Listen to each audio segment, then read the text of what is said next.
So let me welcome you all in this union session organized by the World Climate Research Program.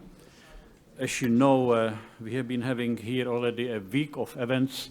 World Climate Research Program is celebrating its 40 years existence, and the union session today is the final where we'll be discussing and looking both back and ahead. So without further overdue, and with a little bit of words how we proceed here, which will include presentations, which will include interventions by different partners of the program, which will include 30 minutes of dialogue with all of you. So without further overdue, let me introduce the first speaker. This is Guy Brasseur. I don't think he needs long introduction, but very briefly, Guy has been involved with World Climate Research Program for many years. He has been involved in different capacities, including chairing of the Joint Science Committee before the current generation of leadership. Guy is part of the global change community for the last 35 years, and he will be looking into the past successes of World Climate Research Program, I think in a quite a broad context. So, Guy, floor is yours.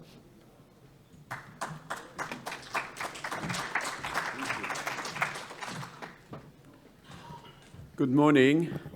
It's the end of a long week where everybody has been busy running from one session to another, and it is also the 40th anniversary of WCRP, and that's, of course, an accomplishment, an achievement. Not so many projects are able to basically lead the science in a discipline, in a topic, over such long period of time. So what I would like to do is to tell you a bit about past accomplishments and also give you a bit of my views of what the future of our program could be. And of course, a lot of what you will hear, my own view, doesn't mean that it's any official perspective of the program, but it's more like to start probably some discussion that will take place at the end of the presentation. And so when I talk about WCRP and climate research, I like to not to go back to Fourier or Arrhenius in the 19th century, but more to start in 1972 when a landmark United Nations conference was organized in Stockholm. And some of the conclusions of this meeting were just that science and technology should be used to improve the environment. That wasn't very clear, perhaps, at that time, but it was emphasized by this large audience. Research and education in environment science should be promoted, and cooperation on international issues should be regarded as essential. And of course, behind all these discussions that took place in plenary session, there was an important report that was produced by the community and in particular organized by MIT.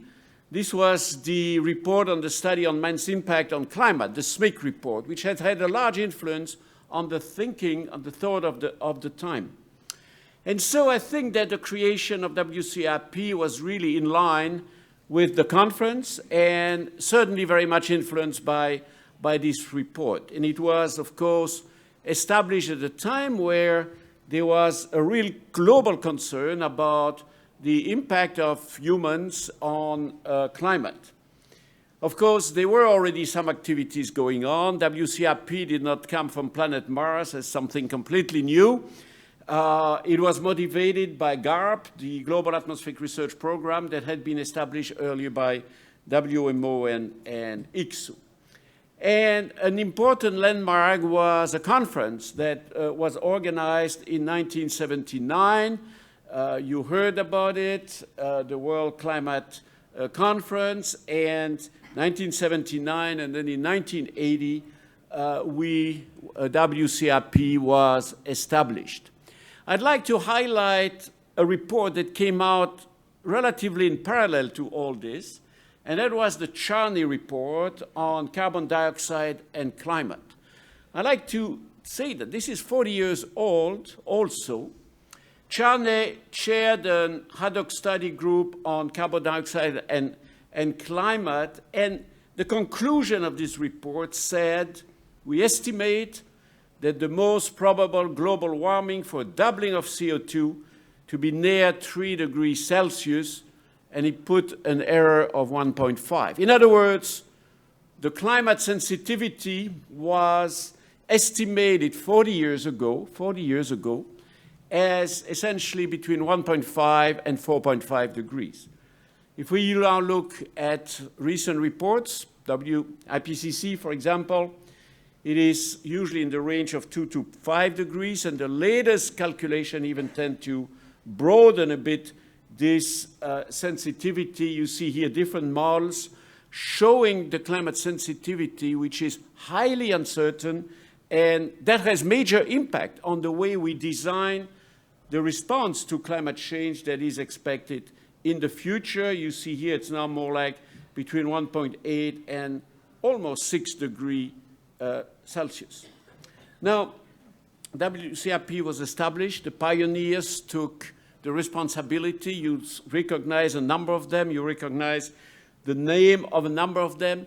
And I thought that the best way I could summarize what WCRP did was to show you the movie that WCRP established for its 40th anniversary. Some of you might have seen it, some might not. So for some it'll be a repeat, but for others it'll be a very good summary of what the program did. So let's go and listen. Climate, 8 minutes. Ever-changing and evolving. It shapes our planet and where we live, what we do, our survival. But today, it is changing faster than ever before. In 1979, climate specialists gathered at the first World Climate Conference. Observations provided a new perspective of our planet as an interconnected system of atmosphere, ocean, land, and life. The World Climate Research Program, WCRP, was established a year later. It provides a platform for international collaboration to understand the evolution of our climate system and the influence that humans have on Earth. At its inception, scientists came together to formulate a strategy to understand climate change, looking at the climate system as a whole, and by encouraging interdisciplinary work. Early projects included TOGA and WOS, which explored the importance of the ocean in the global climate system. TOGA focused on understanding El Niño events and their global impact. WOS studied the entire ocean circulation using unprecedented ship resources, innovative robots, and radar satellites. These elements are now part of the global climate observing system. Both projects used models to explore how the ocean's heat transport and storage underpin climate predictability. Such models are now essential for predicting climate and impacts such as regional sea level rise. Building on its success, WCRP established 4 core projects: GWEX, Spark, Cliver, and Click. GWEX has advanced our quantitative understanding of Earth's global energy and water budgets and the links between them. The project has supported vital improvements in climate and weather system models through better process descriptions and has driven the development and assessment of important global climate datasets that relate to Earth's energy balance, clouds, water vapor, precipitation, as well as surface fluxes of evaporation and sensible heat. Spark focuses on investigating physical and chemical processes in the atmosphere and their influence on climate. Spark scientists assess atmospheric dynamics, identify trends in long-term observations, and conduct model simulations. This work has formed a central component of understanding the hole in the ozone layer and the subsequent steps towards its recovery. With a focus on ocean-atmosphere interactions, Cliver was established to observe, simulate, and predict the Earth's climate system. The project has allowed us to better understand the dynamics of the coupled ocean climate system and to identify processes responsible for climate variability, change, and predictability at all time and spatial scales. CLIC has been key in advancing research to understand Earth's changing cryosphere and its climate connections. CLIC research covers the Arctic, Antarctic, high elevation mountain areas, and broad regions that experience snow, lake and river ice, and permafrost. The connection between cryospheric observations, process studies, and regional and global modeling is an important focus for CLIC. WCRP research is critically dependent on observations, modeling, and process studies. Sustained observations, both on the ground and from space, have formed the basis of our understanding of how climate works and how it can change. WCRP has been instrumental in developing robust reconstructions of the past and recent climate and in improving model prediction skill on sub-seasonal to decadal timescales. Over the years, WCRP has played a major role in supporting the development, analysis, and intercomparison of climate models. This can best be seen with the success of SEMA. This project is an international effort involving thousands of researchers and many modeling centers, which has led to major advances in climate science and which underpins recent Intergovernmental Panel on Climate Change Assessment reports. As societies plan for the future, WCRP has recognized the importance of regional scale across the program, particularly in CORDIX, which works to better understand regional and local climate phenomena and develop useful regional climate information. WCRP also prioritizes research problems that are hard but important to solve. Grand challenges on the consequences of melting ice, clouds, circulation and climate sensitivity, feedbacks in the carbon cycle, weather and climate extremes, water availability for food production, regional sea level change and coastal impacts, and near-term climate prediction are all underway and furthering our understanding of the important areas of research.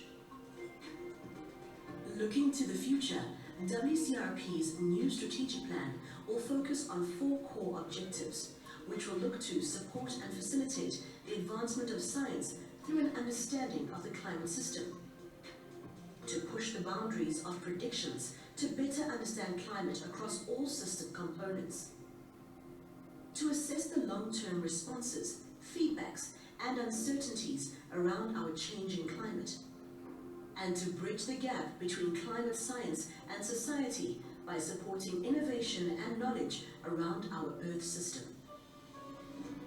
WCRP's work has provided the foundation for some of the most ambitious international climate treaties and policies impacting life on Earth.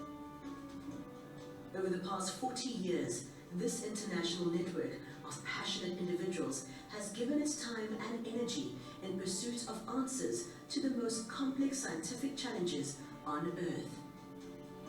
As we welcome a new generation of scientists to the field, WCRP will continue to facilitate the international coordination of climate research that is needed to support a more resilient society. The story is not over yet, and the answers arrived at by science are clear. Our climate has changed and will continue to change.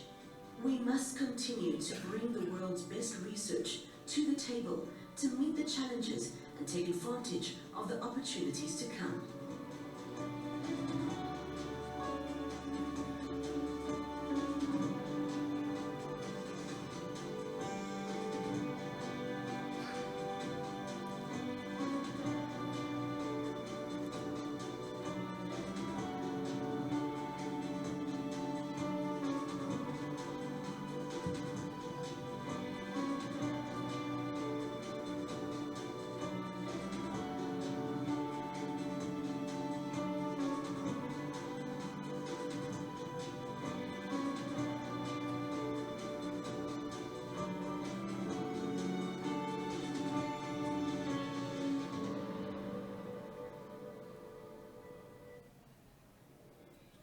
So I don't think I could have summarized so well in 8 minutes the accomplishment of WCRP over the last 40 years. And of course, you realize immediately how important the science has been to lay out the foundation of a number of agreements. It was said in the movie. Of course, one of them is the Paris Agreement that has been signed by almost all the nations of the world. Well, there was one guy who left, came at one point. But the question today, of course, is to see how, in result, as a follow-up of this agreement and other agreements that were signed recently, the context has evolved. Well, in spite of those agreements, today the emission of greenhouse gases continue to increase. And if you really look at the commitments made by the nations, we are not so much on the way for 1.5 or 2 degrees, but more for a mean temperature increase of the planet of perhaps 3 or 4 degrees. And so this is, of course, worrisome, but it also tells us perhaps that we need to be ready to adapt to climate change that is higher than what the world would like to accomplish. And so we need to think a little bit about the role of the scientific knowledge in the political process. And of course, if we look at the long-term aspect of climate change, clearly the science has brought all what it could bring. Scientific questions have been solved. The problem is now really a political problem, and a problem that needs to be solved by the political world. It doesn't mean that all questions have been solved. There's still a number of open questions, and we'll get back to that in a second. If we think more about the short-term aspect of what I would call climate variability, and of course, society is very interested by the changes that occur not so much in 100 years, but in 5 years, in 3 years. I saw that when I was leading a climate service, all the questions had to do with the next summer, the next winter, what happens in the next 5 years. And of course, here, there's still a lot of important scientific questions in terms of sub-seasonal to decadal prediction that are not solved. Somebody was remind me that, for example, the prediction of the monsoon remain important and poorly performed, with little progress made into the last decade. And so in the context that we face today, what are the questions that still need to be addressed? And what should be the role of WCRP in the next 10 years?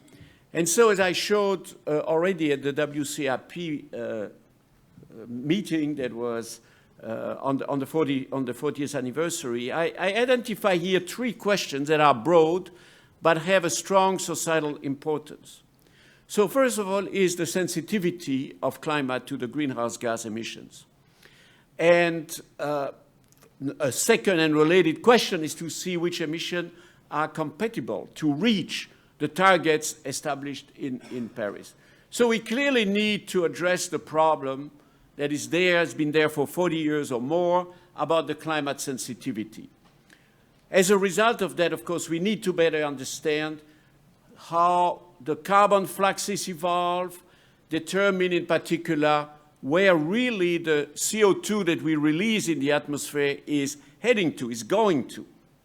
And we need to better assess the budget of other climate forces that have an immediate action on climate and could be perhaps more easily reduced in terms of their formation in the atmosphere, particularly the emission of methane or the formation of tropospheric ozone.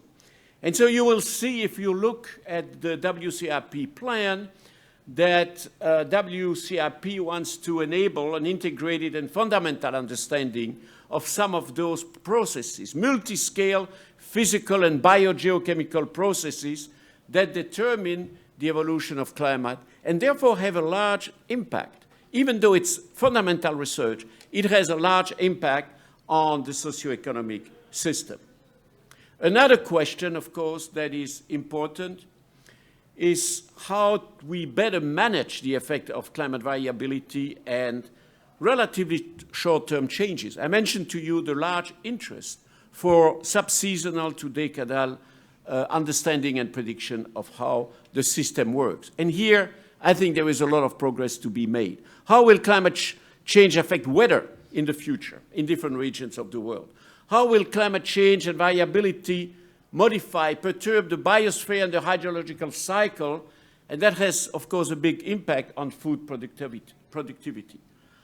Which strategy should we develop to make rapid progress in our skill to predict the evolution of the Earth system, not only the weather, but the whole Earth system on seasonal to decadal scales? And that implies things like developing Earth system models, using Earth system models for prediction, assimilating data not only in the atmosphere or the ocean, but on the Earth system as a whole. And so the plan of WCRP wants to push the frontier of prediction, in particular from sub-seasonal to decadal time scale across different components of the climate or Earth system at the global and regional scale. And then the third question that I put here is, what are the consequences of a warming that would be larger than 2 degrees? What would happen if we had a 5-degree warming of the planet? Which region of the world would perhaps become inhabitable? Are there tipping points in the long term that we could reach and cross that would lead to irreversible and dramatic changes in the Earth system, and of course, a lot of consequences for people on the planet? So the plan says that it should facilitate, WCRP will facilitate the development of a new generation of coupled Earth system model that explicitly represent global storms, deep convection, eddies. I'm not really citing the plan, but I'm trying to explicit a number of aspects. So high resolution aspect, land surface interaction, and provide reliable information with good regional prediction. So looking towards the future, it seems to me that one of the characteristics of WCRP has been to be at the forefront of fundamental research. It's important to keep fundamental research alive because this is the source of what is needed to address more applied aspects, responses, impacts on the Earth. And I think we should now move, after 40 years of intensive research on, for example, the response of CO2, the production of a number of scenarios. We have established really clearly that climate is changing. That wasn't sure 40 years ago. That humans are playing a big role. But now science must be liberated from addressing topics that are already understood. We need to go beyond that and address problems that are more complicated.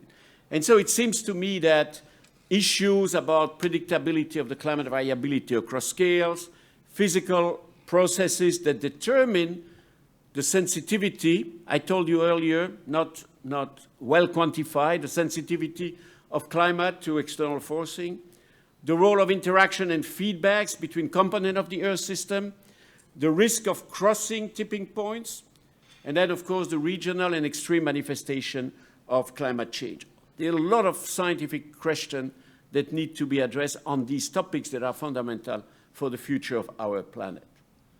And so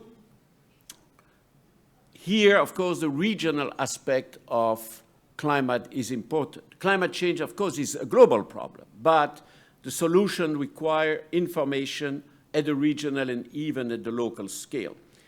And that means that WCRP needs to further engage with different communities that are outside the normal community of WCRP, and these communities that are interested in using reliable scientific information, because the solution that will have to be brought to the climate crisis will be essentially integrated solutions that require multidisciplinary approach. The solution, we should also recognize that, are not only a matter of environmental policy. It's not only a matter of international agreements. It is also a matter of involving the people who can bring solution, implement solution.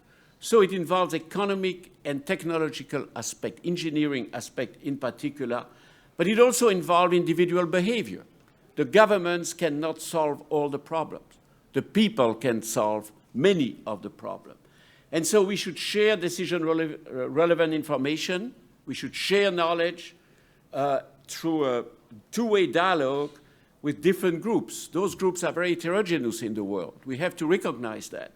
And in particular, I think climate services, in the whole diversity of climate services, we should better establish relations so that they use scientific information and knowledge coming from programs like WCRP. And so I'm going to conclude by making 4 points. WCRP, number one, must remain at the intellectual forefront, not only by facilitating what's already there, what's existing, but also by proposing and challenging studies. And I know that Detlef and Ellen are really thinking about what could be new enterprises, new initiatives that would go in the direction of the strategic framework that WCRP has established. Scientific research has to support society, certainly, but it must structure itself, therefore, to provide and communicate the scientific knowledge to stakeholders. How do we do that exactly? Involves certainly climate services as an intermediate step. The solution to the climate crisis requires knowledge that goes beyond the physical climate system. WCRP has been focusing a lot on the physical climate system, but today we have to recognize that the link between fundamental science and the response to the climate crisis requires an Earth system approach. Number 4, and finally, the coming decade will see an evolution towards open and citizen science. And I think it's important to recognize that. It's not only in the climate world, but it's in many disciplines. So we must respond to this evolution, and we should make sure that citizens become actors of the progress that a program like WCRP is doing, and also in implementing a solution to the climate crisis. Thank you very much.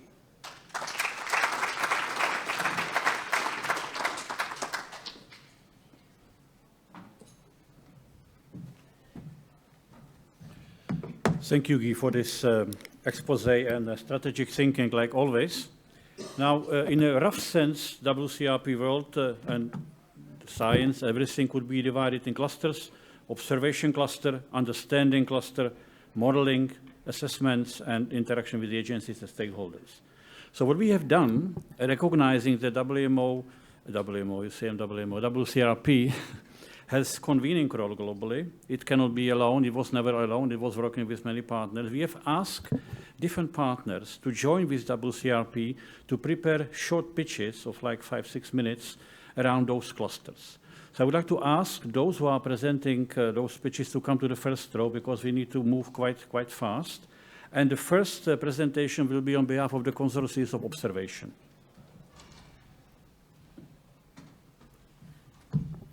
And just a quick note also that you can ask questions on the Slido platform. So you have the URL of the site here and the tag. So you can go online and ask your questions, and we'll try to relay that during the Q&A session later in the session.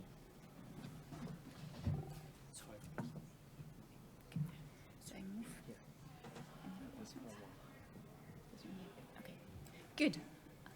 Can you hear me? Okay, let's start talking about partnerships by focusing on the observations. And I have a nice overview slide here for you, which shows you the different organizations and groups that WCRP is collaborating with respect to observations. There's a global climate observing system, GCOS, in the upper left corner. Then there's a satellite working group on climate.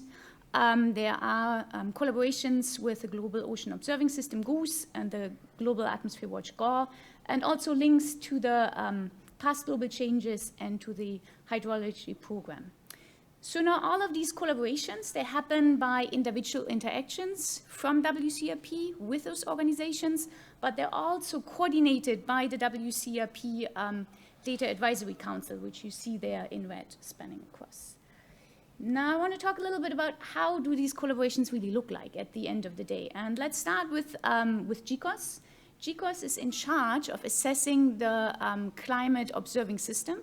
And more important, GCOS is in charge of making recommendations, what is needed and what can be improved in this global observing system. And all these recommendations go into the GCOS implementation plan. So clearly a very important document for WCRP. And driven is all of this by 3 panels. Those are joint panels between WCRP and GCOS and by the Advisory Council. Now here are some examples of topics that are important for WCRP and that are reflected in the GCOS implementation plan. First of all, observations and data need to support the goals stated in the new WCRP plan and must support the fundamental understanding, the long-term projections and the forecasting. I want to highlight here one example. This is the Ops for MIPS project that was organized by WCRP, which really has the goal to make observational data easily usable and easily accessible for model intercomparisons. And that feeds into this point here that you see as a second point. Then we have some key areas that we identify together with GCOS where we think we can even strengthen these collaborations in the future. One important topic is these cycles, energy, water, and carbon cycles. Clearly a topic where the observations should come together with the understanding and the modeling within WCRP, where we have gaps in the observations, where we have inconsistency in the observations. Then a second future topic will be that we need observations to address vulnerability, impacts, and adaptations. So something where we have to go to more local scale observations, where we have to expand the data, include socioeconomic data. And then the third topic, also very important for WCRP, how can improved observational systems then impact our modeling and understanding? And I think this is a topic where WCRP can do a lot of science and then bring this back to the GCOS implementation plan. So in this slide, this is a bit of a summary of what I just told you. There's WCRP, they feed their needs and requirements through the Data Advisory Council to GCOS. GCOS puts all of this in the implementation plan. This is on the right-hand side. Now, how do the agencies react to the implementation plan?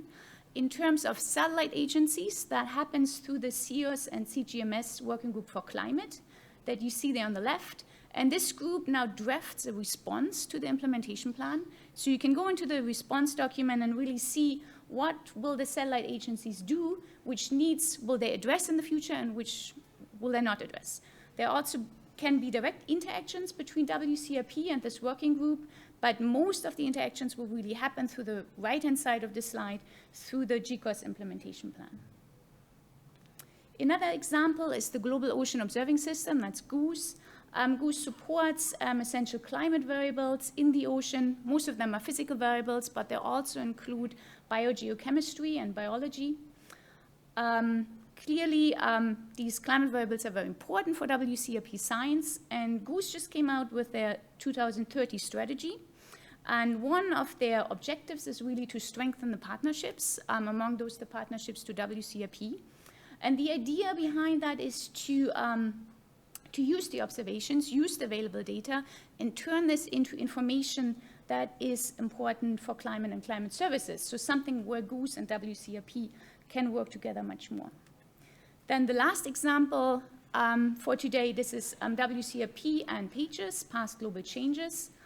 And the idea here is to really get to a synthesis of paleoclimate information from observational data and bring this together with simulations in order to understand the climate response on decadal to interglacial timescales. And I brought one example, just to have one scientific slide here where you see this reconstruction of the global surface temperature from these paleoclimate records, and you also see model results, and then you can analyze the forced and the unforced response in both and compare them to each other.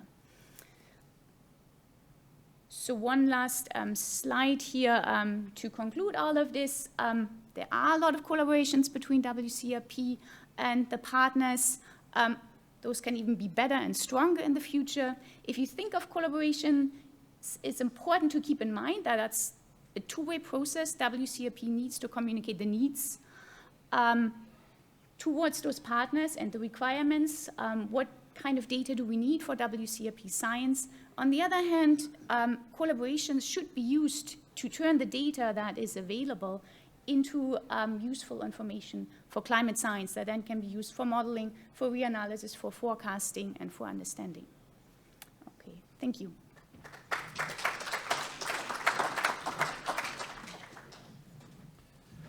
Thank you very much. Next intervention will be on behalf of the understanding of the Earth system, climate system. It will be Elona Blythe. Elona is currently chairing one of the sister programs, ILEAPS, but she was also involved in GVEX and WCRP for many years. Elona. Thank you. So, yes, we were asked to answer the question about how... Are my slides not up there? Oh, okay, great, sorry. To look at the issues of how understanding is taken forward, which was a very interesting question to ask, and also interestingly, the groups that were asked to answer that were these what we call the global research programs that happen to be under Future Earth. They're not under WCRP. And these groups here, so ILEAP, SOLAS, AIMS, IGAC, PAGES, and GCP, we got together to see how we could answer this question. And they were all a bit cross and said, no, we want 5 minutes each. And we're going, no, we've only allowed 5 minutes for all of us. So this is a really quick whiz through this. But I mean, I kind of hardly need to say it because I expect everybody in the audience knows the answer to this question, which is that the biosphere is part of the climate system. As Guy said, we really need to look at Earth system processes, not just the physical climate. And these research programs work to understand the processes that are in that Earth system. So they look at how the plants interact with the atmosphere, that's the ILEAPS. They look at how the biosphere and the chemistry of the oceans interact with the atmosphere. They look at how air chemistry interacts with the physical climate, and how humans are affecting the system as well. That's AIMS, and the global carbon budgets and so on is obviously absolutely key to the future climate, as well as PAGES, in fact, the paleoclimate. So each of these groups are already looking at processes. And I think the question, the reason why processes and understanding processes is so important going forward is that things are happening that we don't yet know about.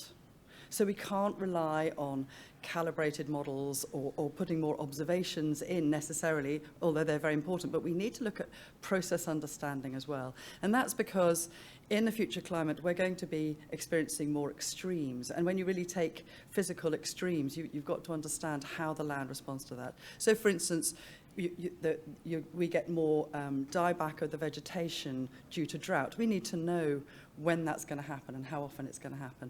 We get fires as a result of drought, and how that interacts with the climate is very important. Not only that, but the CO2 itself is going up, and that itself has an impact on the vegetation. And we don't really have a clear understanding and a quantification of the impact of CO2 on the vegetation. There are lots of studies going on, and we're working hard to work on that. So process understanding is absolutely critical. And on top of that, humans are actually, in fact, then disturbing the cycles that are going on necessarily. We have to grow our food, and we have to live on this planet. So it's not a criticism of humanity, but naturally we're disturbing these natural cycles, and we need to understand how that's going on. So the example there at the top is about how when we change the land cover itself in order to grow our food and so on, it has an effect on the weather itself, and understanding that's important. There are also This was a nice example of where some groups got together across those understanding programs. So it was Pages and Ames had a workshop about tipping points in previous climates, and understanding how regime shifts happen and understanding the process behind that is absolutely critical for our understanding and as we go forward. But how on earth are we going to do this? I mean, we do actually have a limited resource. There aren't an infinite number of scientists that can work on this. We've got to be really critical and strategic about how we work on this. And that's why we wanted to come to this meeting. That's why we want to work with WCRP going forward. We need collaborations between the biosphere scientists and the physical scientists. There's absolutely no doubt about that. The good news is that we are already doing that. So never mind our overview parent bodies. Already, certainly in ILEAPS, ILEAPS works with GWEX already. We have joint workshops, we have joint conferences.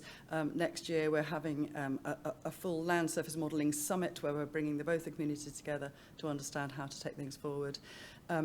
My other colleagues said they really wanted to explain that they do already work with WCR colleagues, so they gave me those little signs showing how much they work.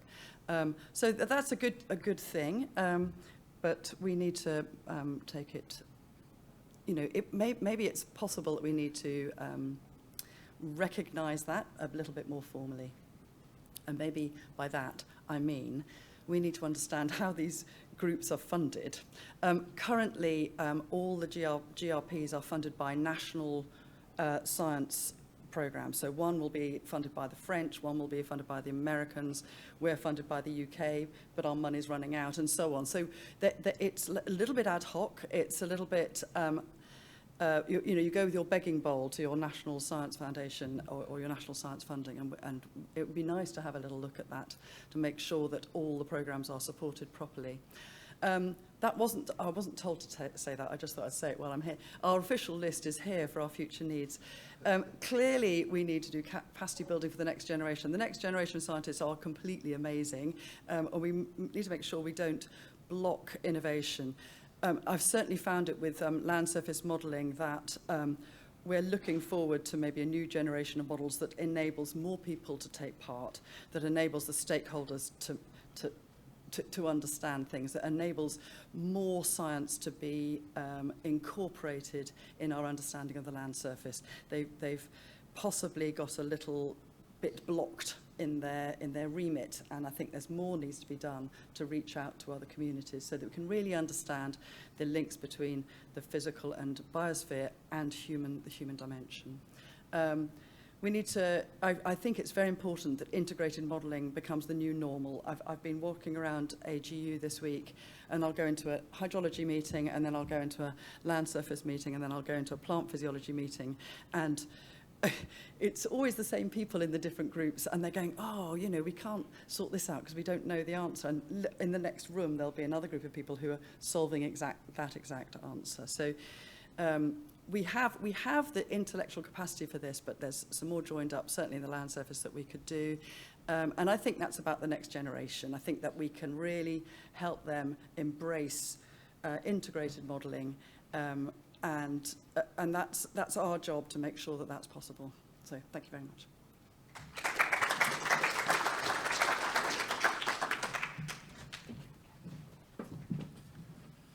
Next, very important, if not crucial part of the program is, of course, modeling.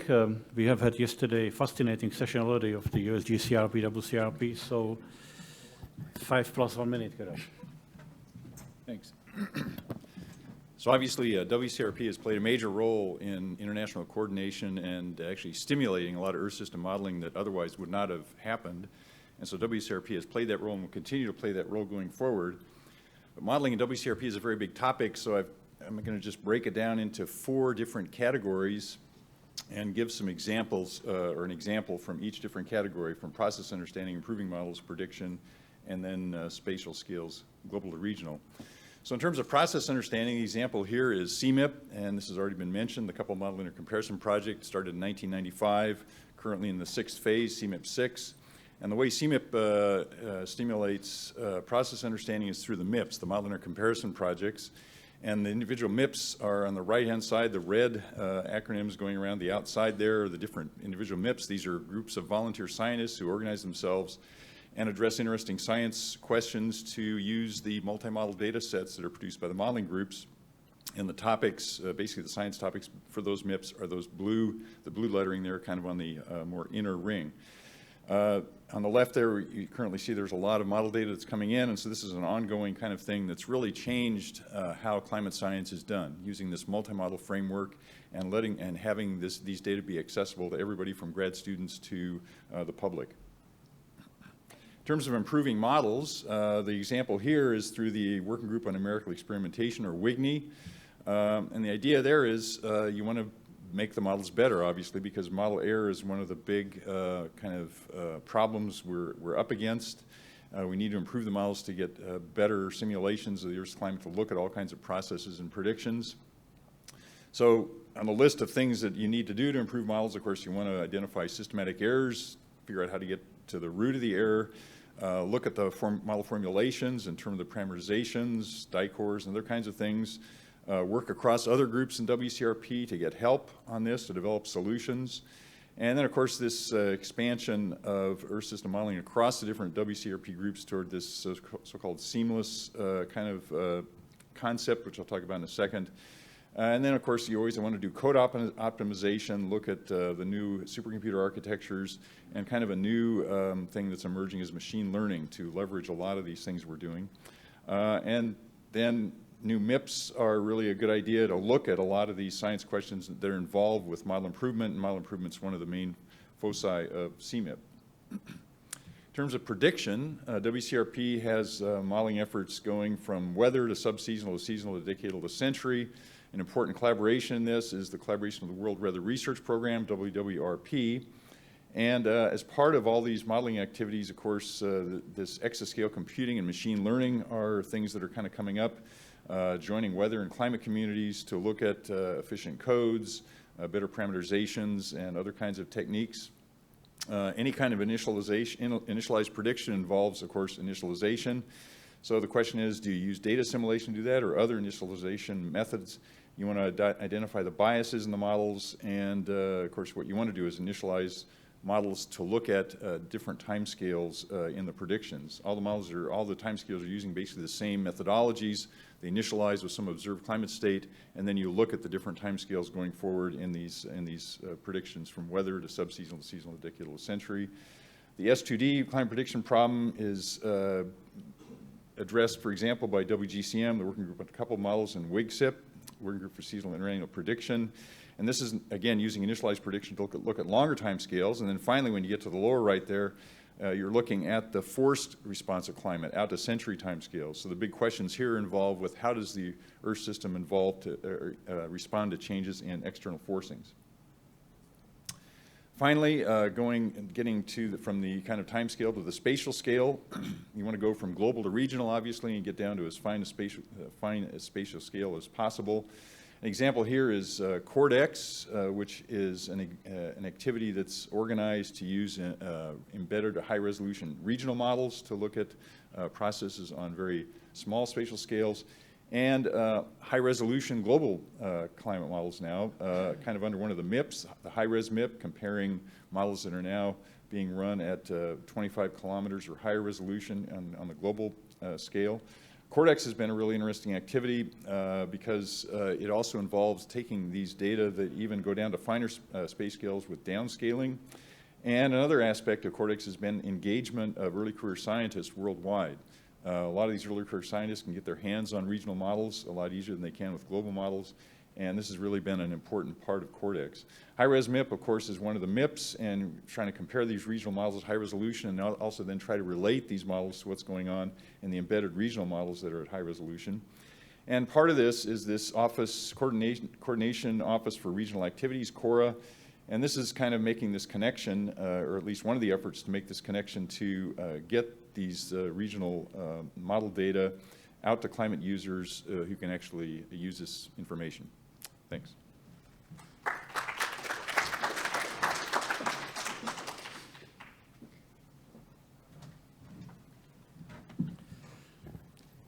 I will now say a few words on behalf of the very important topic which WCRP community has to address, was addressing. It's about assessments, climate assessments, not only IPCC, but also impact assessments. And I would focus on the challenges which are still there for the community, and there are many.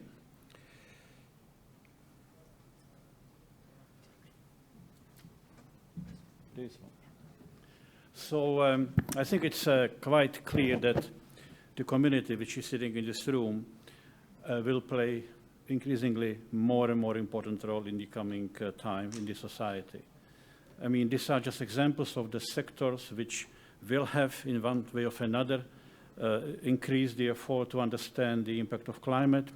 Assessments, for example, in the whole investment infrastructure, regionally, globally, adaptation, the consequences, for example, of geoengineering, the current weather high events, all of that will need more reliable information. And there is a problem, big problem. We saw it yesterday during the last town hall of WCRP, where the users sometimes expect something very different from what the science community currently can provide. I am using, to illustrate this, a cartoon which was developed by one of our UK colleagues some years ago, which is, I think, telling the story very nicely. This is a print from a book, page, and it's badly misprinted. So you and I would not buy such a book here in the shop because simply we cannot read it. Unless the book will be something very important, something historical, something precious, so we will buy it and bring it to a graphologist, that's the profession.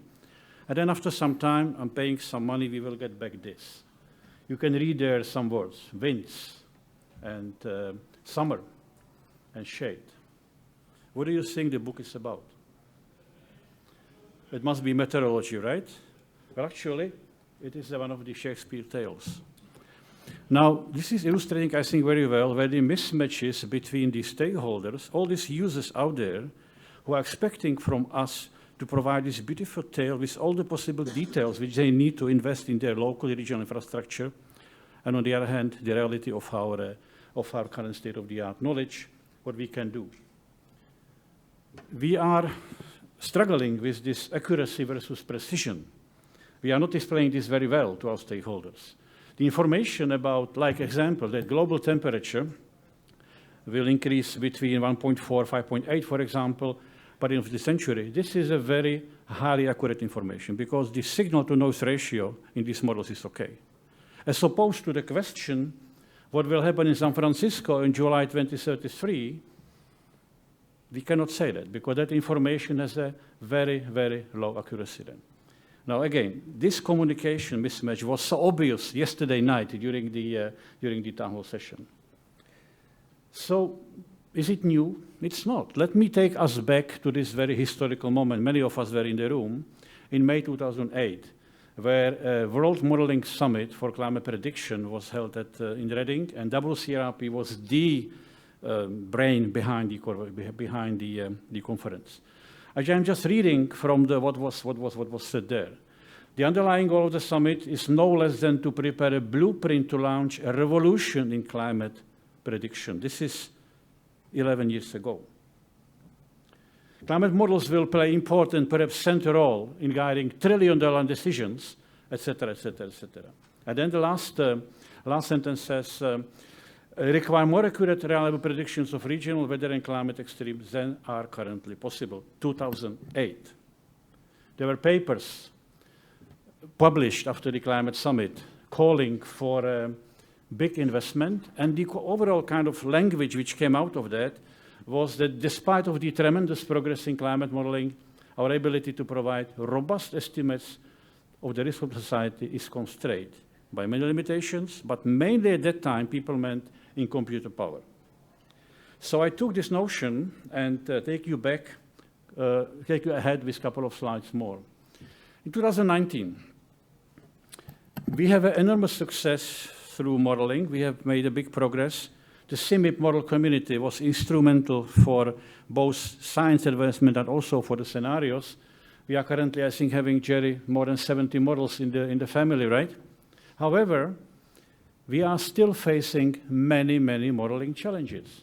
I just took 2 papers, just 2, to show you what the reality is when you compare some of the skills of the CMIP3 and CMIP5 when it comes to improvement of the tropical circulations, or the other one is about the blocking frequency in the winter in Europe, but there are many of those. Yesterday, during the USGCRP, WCRP session, we saw many other examples where a fundamental challenges remain with the models. Now, we must do better. We have to do better. Everybody said it this morning. There are different ways to do better, but I would like to concentrate on one and to pose a question to you.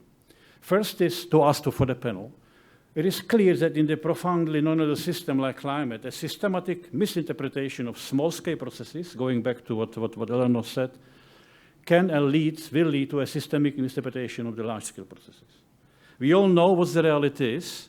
We are parameterizing and over-parameterizing about 50% of processes which are small-scale processes.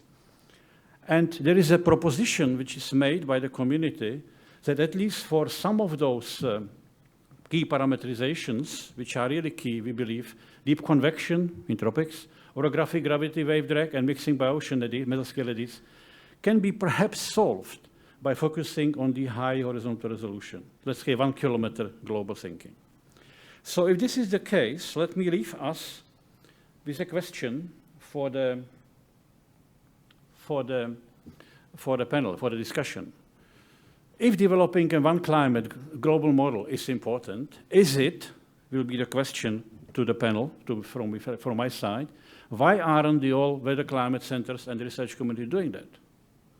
Well, first, of course, there is a hardware issue. We would need probably 1,000 times more power to do that. But of course, there is another issue which I think WCRP can somehow debate. And this is about how we keep our community busy. We are keeping them busy ourselves with many other things. I mean, of course, we do many simulations. We are maintaining the more and more community-wide models, and there will be more. There is EPI coming, et cetera, et cetera. We do operational forecasting, all these issues which are on us from the seasonal, subseasonal, and decadal. We are putting more complexity into the models, biogeochemically, and et cetera, et cetera. So, again, the question is, climate modeling community and all centers recognize the importance of 1 kilometer model. My question would be, do they? Let's debate it later. But we are not putting enough human research and commercial resources to do that. I would like to leave it here. Thank you.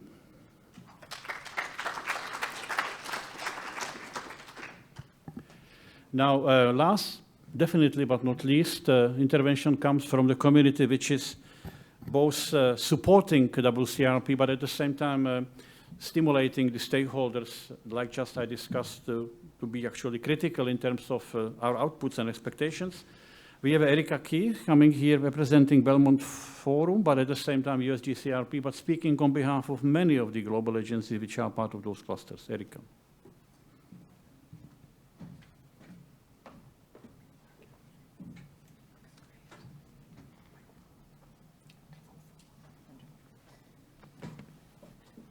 Thank you very much, Pavel.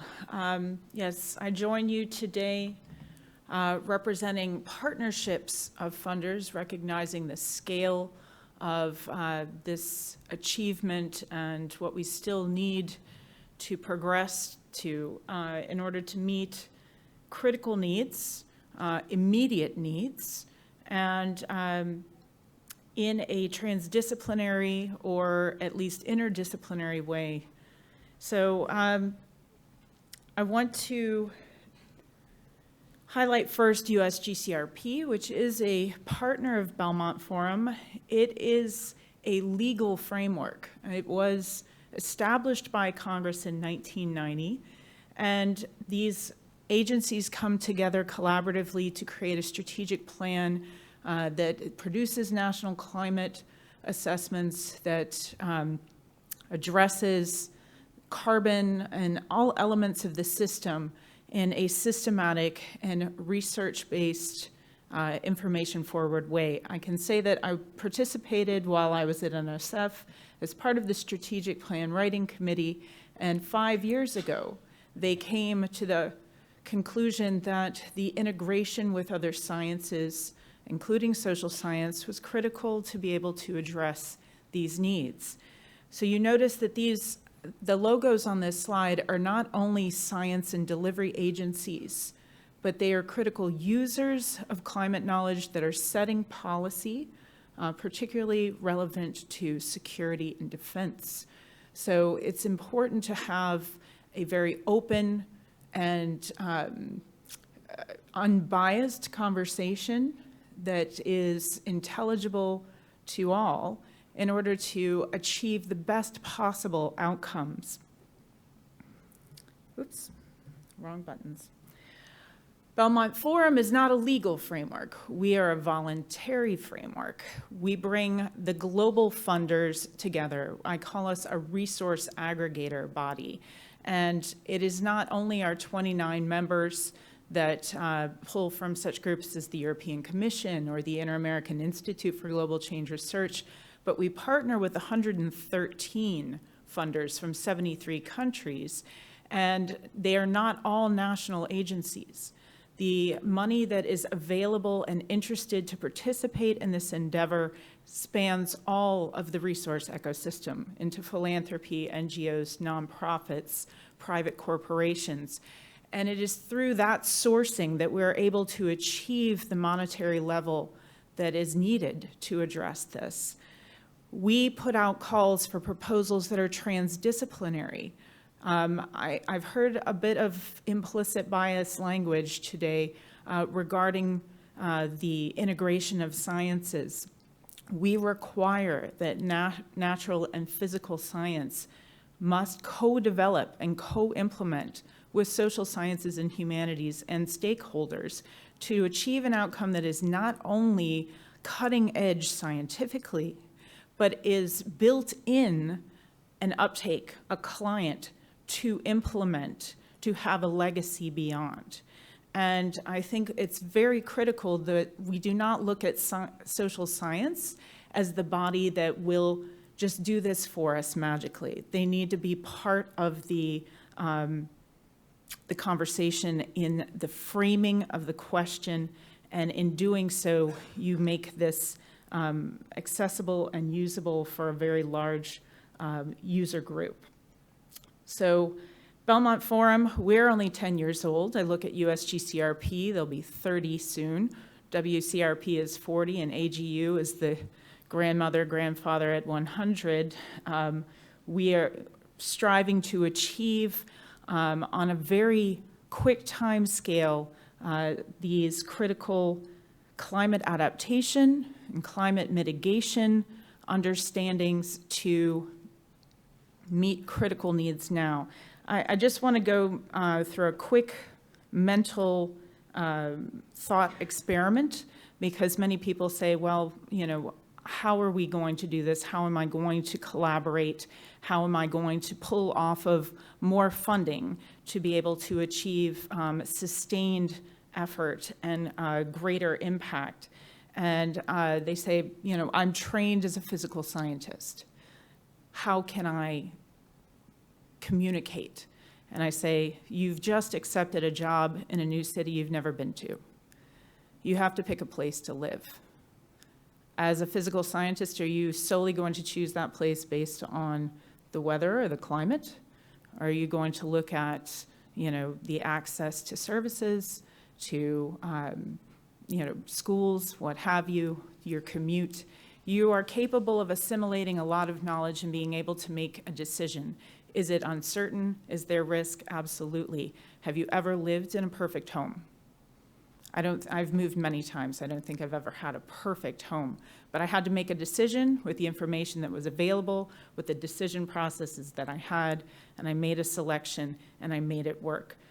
Let's work collaboratively. We're stronger together. Let's build trust. Let's work with the citizenry and the knowledge that is out there and be inclusive to be able to meet these critical challenges. So thanks very much.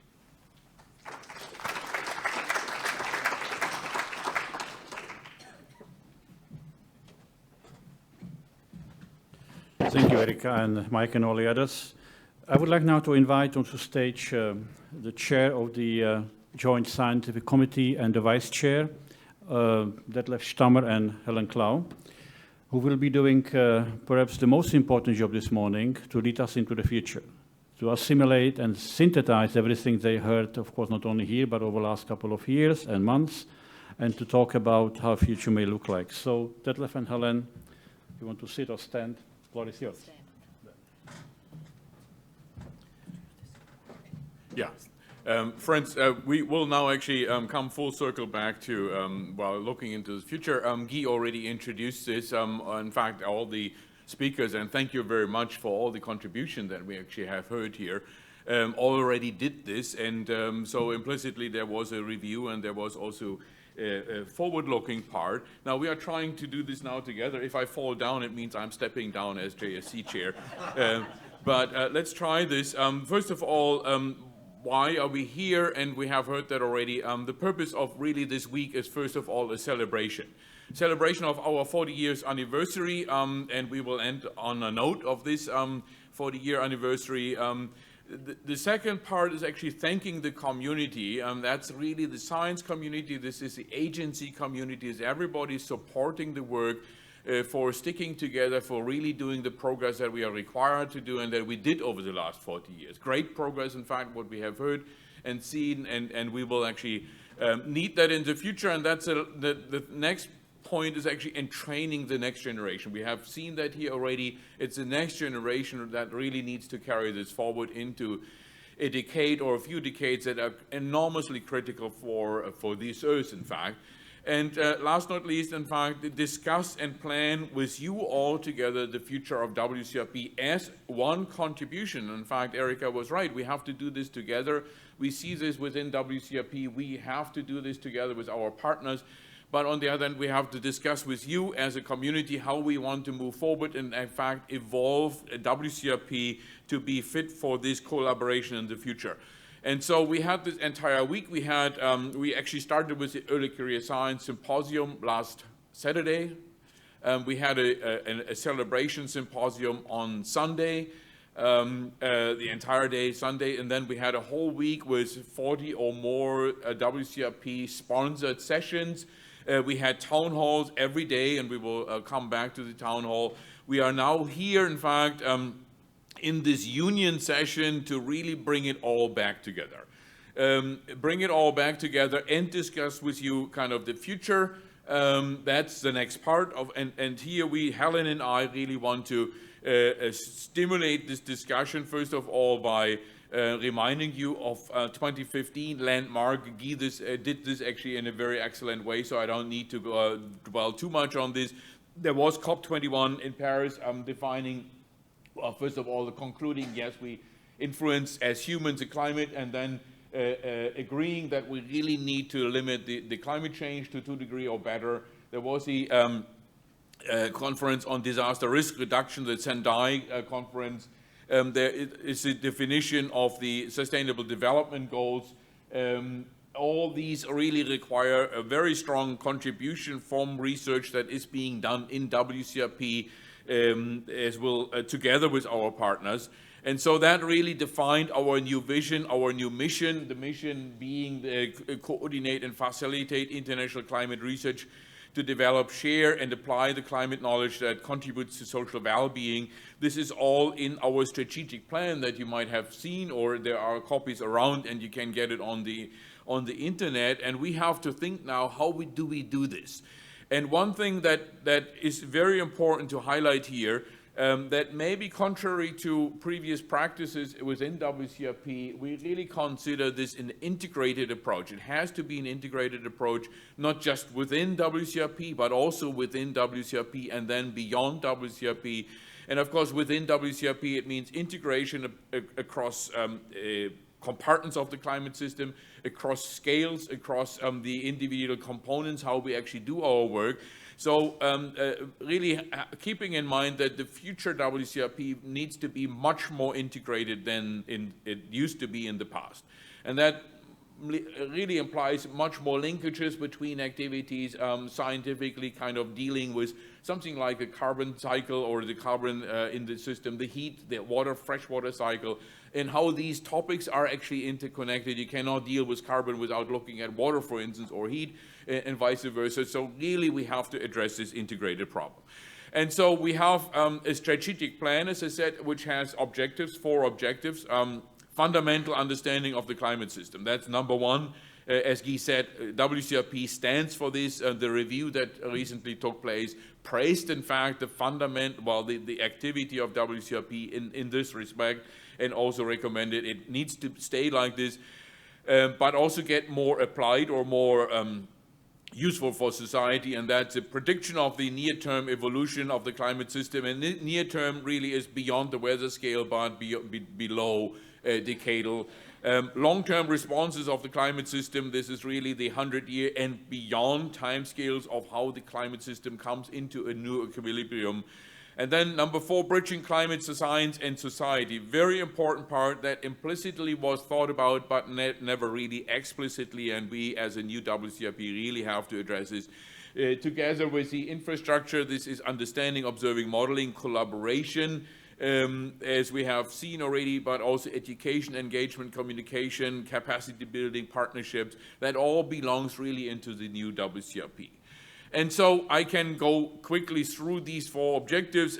To some extent, Guy actually addressed this already. I want to do this in a more generic way here, that fundamental science is needed for the generation and delivery of decision-relevant information and knowledge. So we need the decision-relevant information and knowledge, but we have to provide the fundamental knowledge that actually can do this.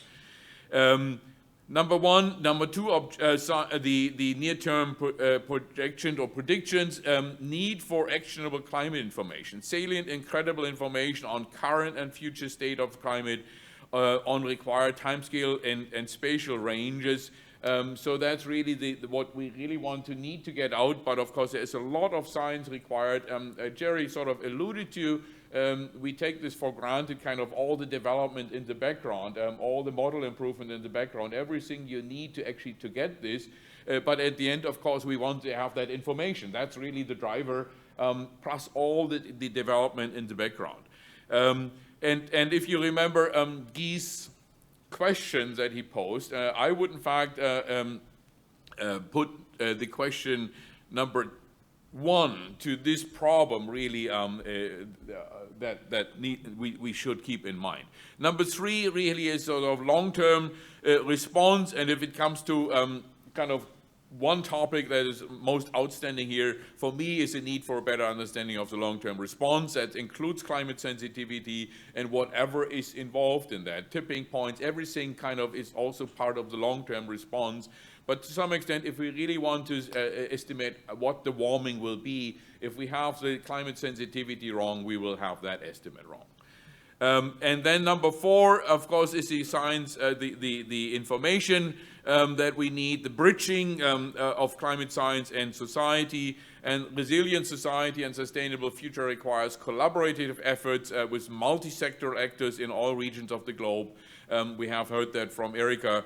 A whole value chain for research, services, decision, benefits. That's really kind of thinking in these broader terms. Co-production of knowledge, co-design of solutions, connecting global to local scale adaptation. So this co-design, co-production, in fact, that what the town hall last night also highlighted at the end.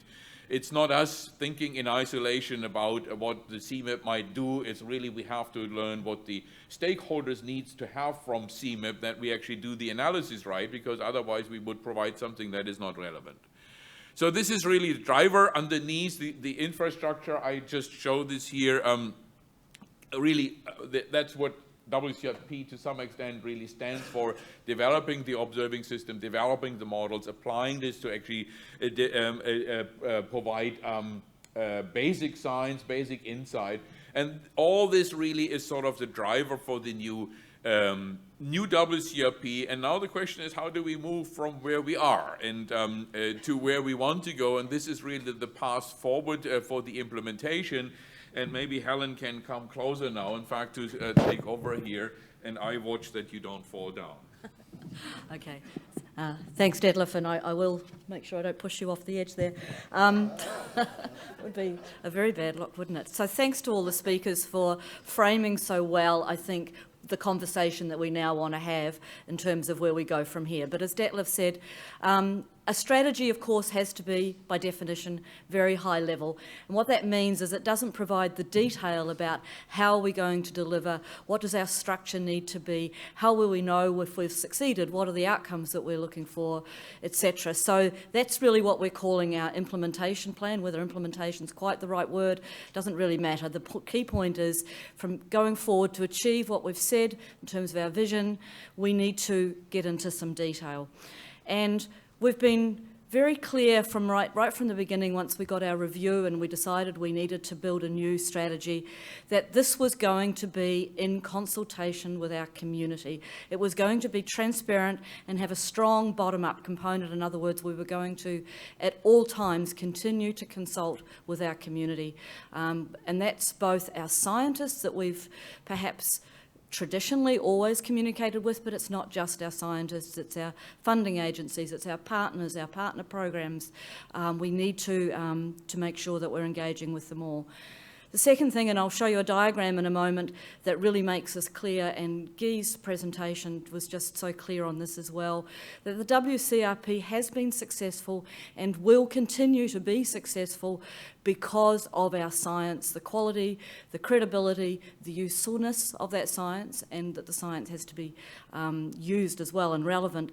And so to start that journey, to start that value chain, we need to be clear about what our really important, pressing scientific goals are and what it is that we need to do to achieve those. And that also has to be done in consultation with our community.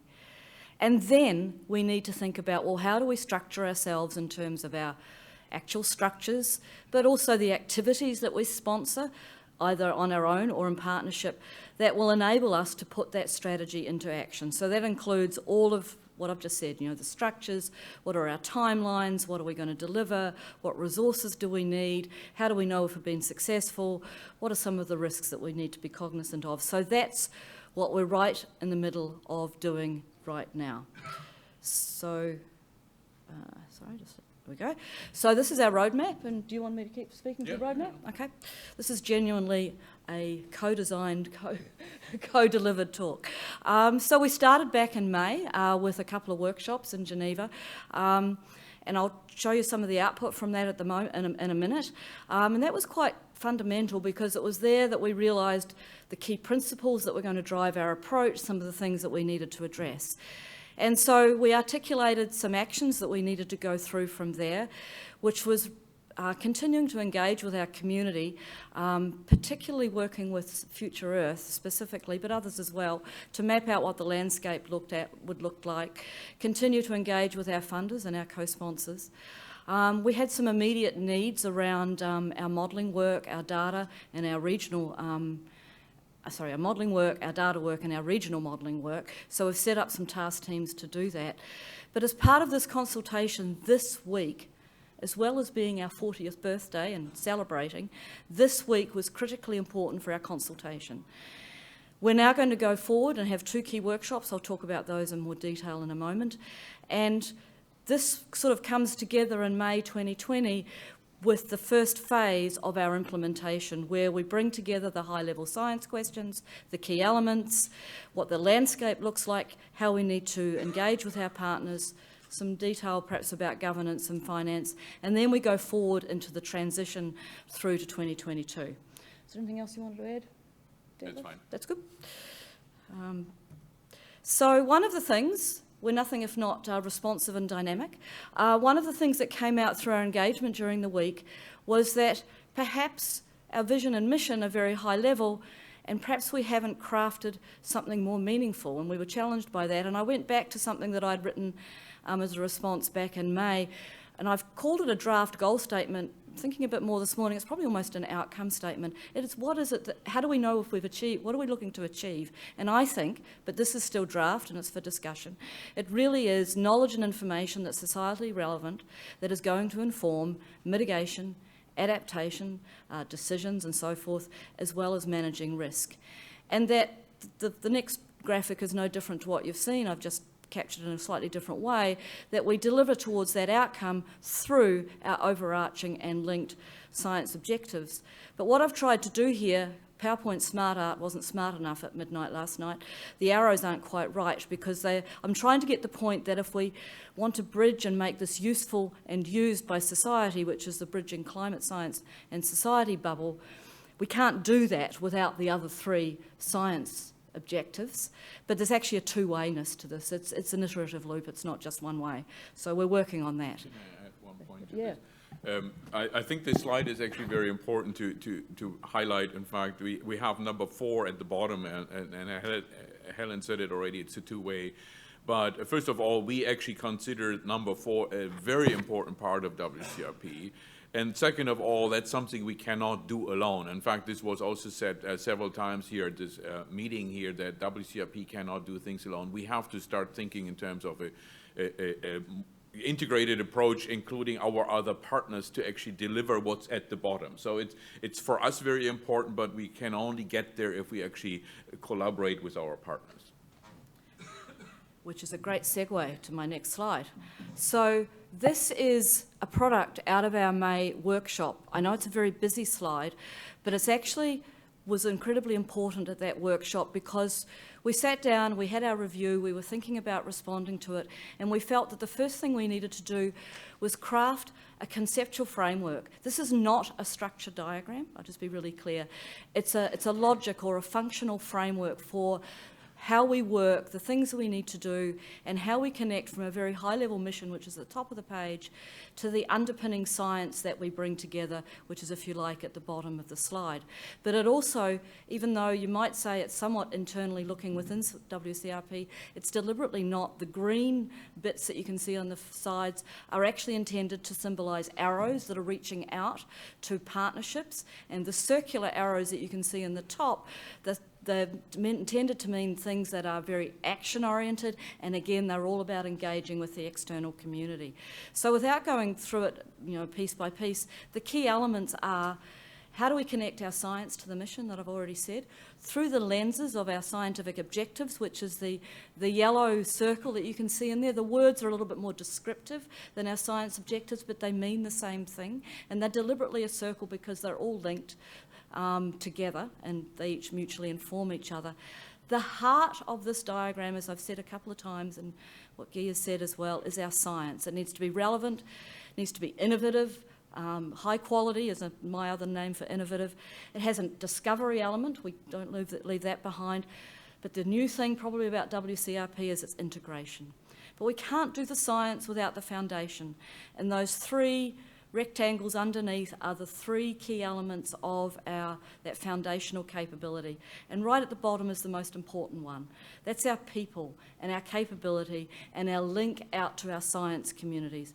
And I'm listening to Erica and I'm thinking we probably need to update this a little bit to reflect out to the other science communities beyond our own. So, I think since May we've already heard that.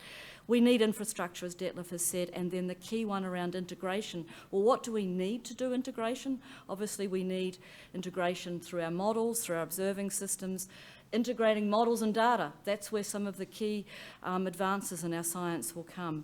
And integration through fora and services that build capacity across the region.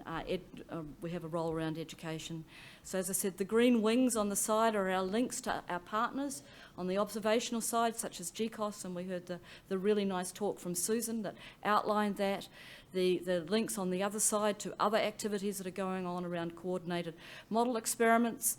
We're not 100% happy with that right-hand one, by the way. That might get recrafted. And so that's our conceptual framework, and it's from this that we will then go to do the next steps, which are about identifying what the key science questions are and what the key elements are. But I'll come to those slides in a minute. Just here, and Detlef again might want to come forward and add some more. This is some of the consultation and work that we've been doing since May 2019, as you saw in the roadmap. So talking to our funding agencies, our sponsors, our other partner programs, setting in motion these task teams, and working with Future Earth and Belmont Forum to map out what the landscape looks like. Keep using the wrong one. So we're now going to move to these 2 workshops, and the first of them is the high-level science questions workshop, and I'm going to hand back to Detlef. Yeah, maybe I step in here again. We have seen that before. WCRP really is world. So solving problems that no individual nation can do alone or institute. It's really coordinating the international science in the way that we really make progress, but it is a research effort. It's not an operational effort, and so we are actually research-driven, science-driven, and the important part for us is really start from the science question and then see how we can answer this. And so we had a brainstorming session during this May retreat where we thought about what's the future of WCRP. And these are first ideas. So for instance, what is the impact of different forcings, or what opportunities do new technologies provide? But essentially, these were first questions, maybe ad hoc questions posed by the people in the room. And we really have to do a community consultation on this, refining the science question, but also thinking very big, because essentially we are part of a large community dealing with the climate crisis, if you want so, and WCRP has to define its niche, and so we really should actually come back and think about what are the biggest issues that we want to solve or where we want to contribute to solve these.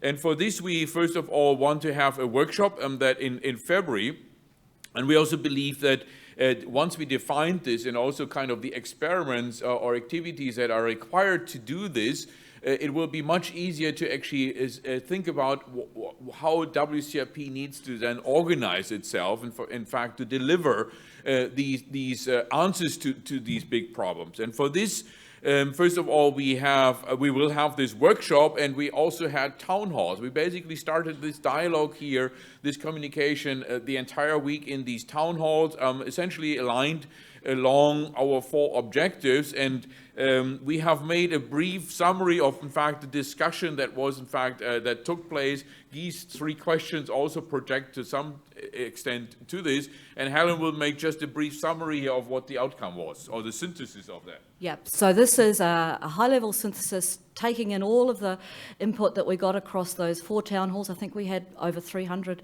participants across those town halls. So it's not at a detailed level, and there's things here that you're going to recognise. We've talked about them throughout this union session. So I've put at the top, the one that probably got the most discussion was model accuracy, addressing, I've taken words straight out of the stuff that was said at those town halls, addressing stubborn biases and systematic errors and uncertainty. The second, we've heard it several times today as well, about climate sensitivity. We heard through the town halls the role that paleoclimate science can play here as well. We heard about, is our science ready if we get asked questions about the impacts and consequences of geoengineering? So that poses some challenges for our science. Guy mentioned this well earlier, so I won't dwell on it, the importance of understanding the carbon cycle. Where does anthropogenic carbon go, and the budget of our short-lived climate forces. One that perhaps didn't get as much discussion, so when you're vice chair, you get to put your own favourite up here. But I think that society is going to be looking to us for better estimates of or assessments of carbon. It's kind of consistent with the science question, but I think we have to think about our ability through our methodology to do atmospheric-based assessments of the carbon cycle, to bring transparency and rigour to inventory assessments.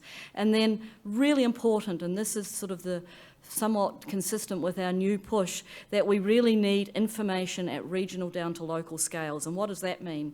We know when we talk with our clients and our stakeholders, they're not particularly interested in knowing just climate change. In their mind, it's climate, past, present and future. So there's a seamlessness about the outputs that we produce. Of course, it's weather and climate extremes and a changing climate that really have the impact. If we get high resolution, we're going to start to need to consider cities, and all of this information has to be used and useful. It needs to be accessible for risk assessments and so on. So those are the sort of fundamental science questions. I sort of then shifted us a little bit towards more of an impact solution focus, and again, Guy posed these questions nicely earlier.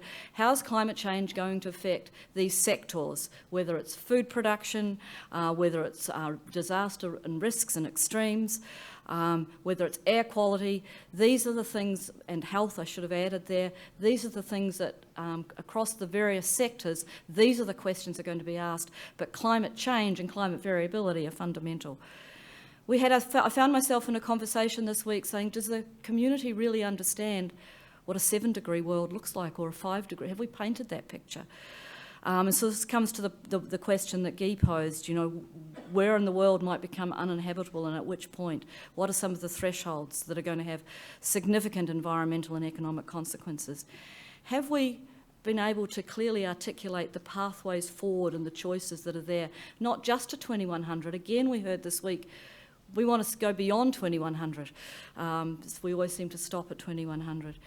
And lastly, and I wanted to get to 10, a thread, a theme through all of the town halls was, if we're a world climate research program, then what are the big questions that we're going to facilitate, guide, direct, even maybe recommend, that can only be done by a global collaboration, bringing together all of the various approaches to science, from observations, theoretical approaches, experiments, field studies, modelling, bringing those together and pointing all of that arsenal against some of these really significant problems. No agency, no nation can do it alone, only we can do it as a global community together. Whoops, went the wrong way. Yes, I just realised that. We've talked about the importance of infrastructure. I don't need to dwell on this one. I'm watching the clock here winding down.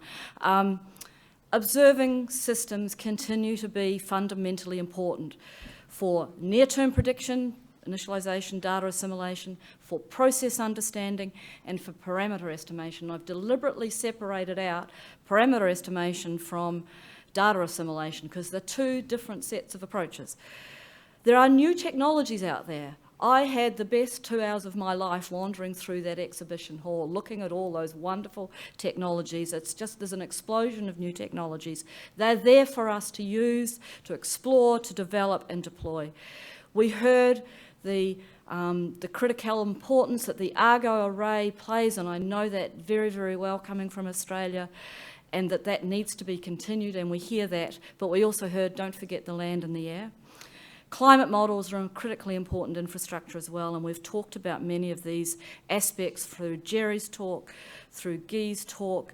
It is Earth system models today, it has to be. Eleanor made that point well. We do need to get down to the regional scale, and now we're talking about regional Earth system models as well. But what are the best ways to build high-resolution models? Exploit the advances in machine learning and artificial intelligence, as we've heard already, and digital technologies in general. Seamless prediction. It's been talked about since I've been in this kind of role. What do we mean by that? Is it where we want to go? Because we've got these trade-offs between resolution and complexity, ensemble size and on model diversity. Maybe we need to choose the right set of models for the right problem. Or maybe we need to think about a clear model hierarchy. We've got some challenges around high-performance computing and data storage. We know about those as well, and we've got CMIP. CMIP is one of our WCRP's most successful initiatives. We need to secure its future so it's meeting both our science needs, but it's increasingly becoming an operational product as well. So we need to sustain that. And have we well enough celebrated and noted, advertised the success of CMIP? And at the core of WCRP has to be our people. So we need to provide opportunities for the next generation. We need to facilitate and build diversity. In all senses of the word diversity, we need to empower and engage other nations and other communities, and we need to do capacity building. We can't achieve our goals alone. We've said partnerships are important. WCRP plays a critical role in facilitating coordination and collaboration globally, and making the information available globally as well. So that's across our models and observations, it's across our experiments, and it's across capacity building. The last town hall that we just finished at, 7:50 p.m. last night, was this critical one about bridging climate science and society. And Detlef has talked nicely to this, and we've had some really key input here from Erica as well. So I've just captured 3 snapshots from that town hall. I love the cartoon of the bridge. I think it was Claudia that made the comment, it needs to be a bridge with two-way traffic. I thought that was a great metaphor. And these are the word clouds. At the beginning, when we're asked what comes to mind when you think about bridging climate science and society, and the one on the right-hand side was, well, what were the main outcomes? And I just wanted to put those words up there. Listening, communication, of course. Respect, outreach, inclusion, transparency, co-production. These are the things that are critical. This is important for the WCRP. We're still figuring out how to do it, so you're not going to get much in the way of solutions on this slide, but this is an important as we go forward. Now, the clock's flashing, so we might go a minute or two over. I hope you'll forgive us. I just wanted to finish on this slide, and then I'll hand back to Detlef. Going back to the May workshop in 2019, May this year, we also talked about, well, what are the elements, and that could mean structure, but it's not just structure, it's activities and fora by which we achieve our goals. And so we've crafted this schematic, it's a more elegant version of the one we did in May, to really make clear that there are multiple elements. At the core, again, is our enduring capability, our people and our science. But we spawn research projects, or facilitate research projects. We sponsor or join conferences, workshops, other kind of fora.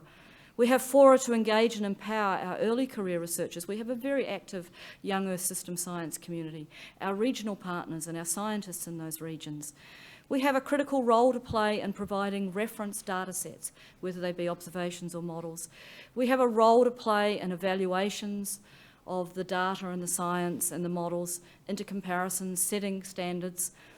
And we have a role, as you've heard me say, around capacity building, education, engagement and outreach.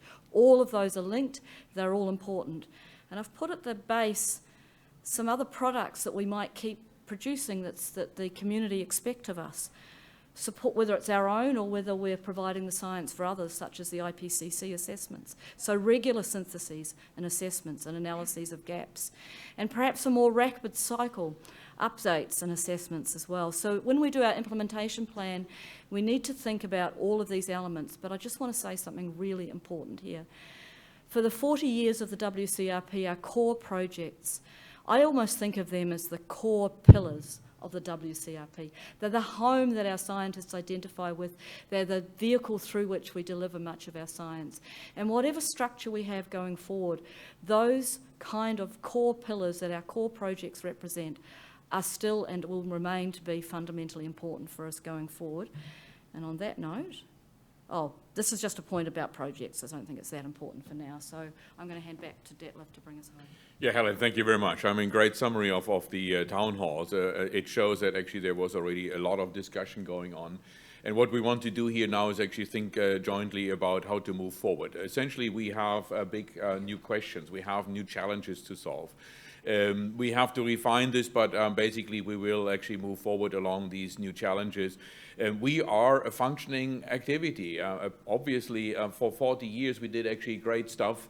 We have a structure, we have core projects, very well-known core project, and we have to think how to move forward, how to get fit for purpose for the challenges ahead of us without destroying anything, keeping in fact what is excellent and works, and also thinking maybe where things are not necessary anymore and where we can be a little bit more lean in the governance and stuff like this.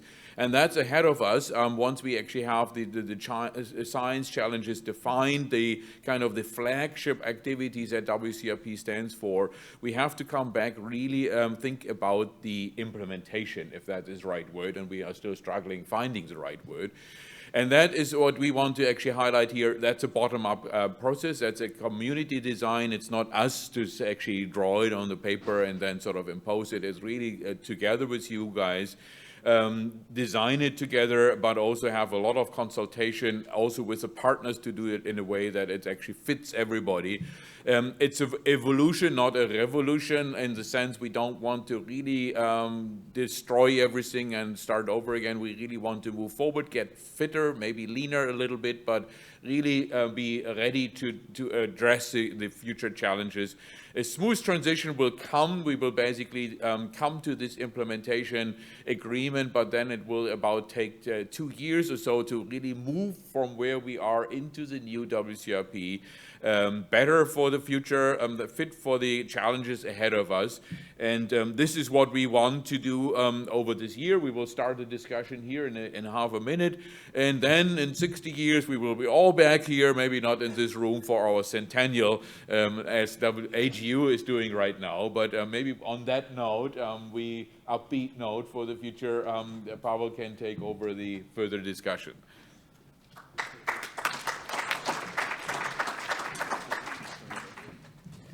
Thank you. Because of time, let's proceed. Can I ask all the speakers to join us here on the panel? How many are we? And we will do two things. We will first turn to you, because we have been promising we will turn to you all morning, and then we try to sort of stimulate answers across the panel and some debate between the panelists and you. So there is a microphone in the middle. Who would like to be first to put up suggestion questions? Yes, please. You need to walk back, I'm sorry. Maybe we can move the, well, we cannot, we just fix that, so, yeah.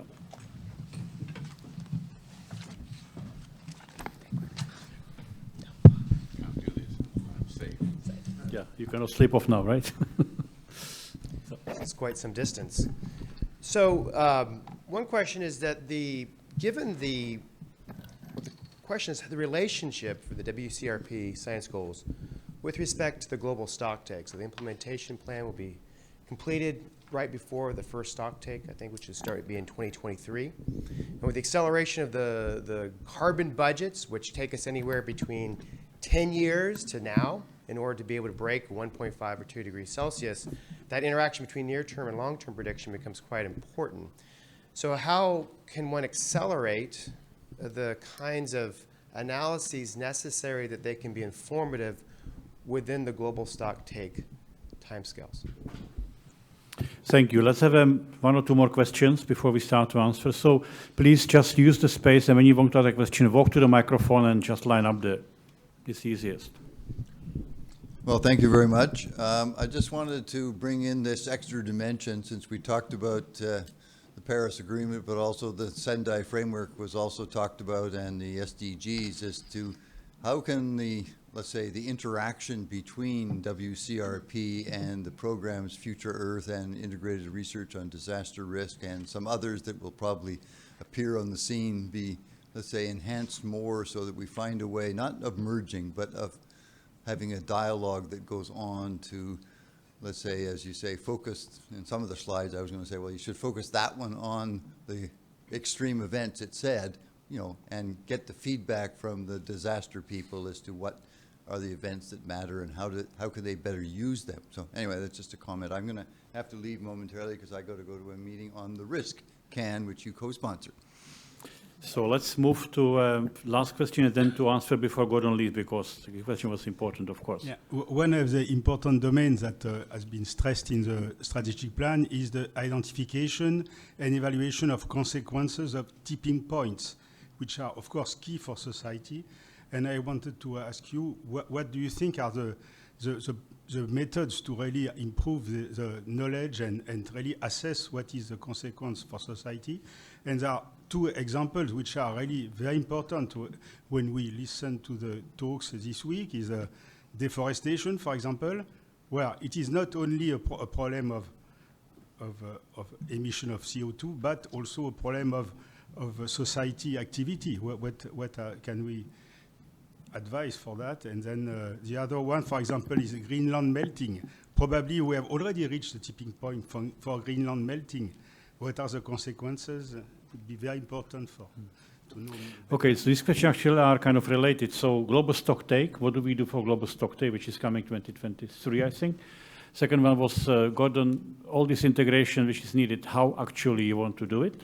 That was a question, if I summarize it. The third one is, given all the challenges societal, how do we really move to answering societal relevant questions? So those three are connected, and I would like you up to you who will to be first. Maybe Detlef to kick it off.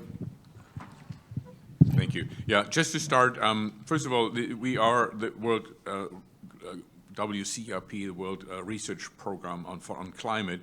And so there's a stock take, but there's also a lot of research required to that. So WMO last week or so actually showed the latest curves on the CO2 uptake or on heat uptake in the ocean, for instance. If you do the energy budget in the Earth, there's a lot of research required. There's in fact a lot of more observations that we require, and there is activity going on in WCRP, and that will continue to go on to actually support the global stock take. But I do want to stress there's really not every answer is clear, because we have more research on how the energy budget is changing and on what timescales and so forth. So that's the first part.